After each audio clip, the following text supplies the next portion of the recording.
Another positive aspect to Molstar is that it's being actively improved by multiple developers and has been created with wider use cases and other developers in mind. Therefore, lastly, I'd just like to highlight a few of these points. Firstly, it's simple to embed on any website or indeed presentation, as I hope I've been able to show today. And it also comes alongside extensive documentation, which is available through its GitHub codebase. Then, as you have also seen today, specific instances of Molstar can be tailored to specific use cases.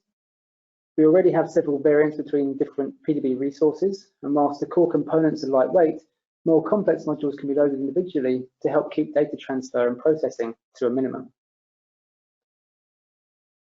If you already have scripted viewers that you use or implement on your own websites, Molstar was developed alongside a new query language, MolQL, and this can help in the transfer of existing scripts to the Molstar environment.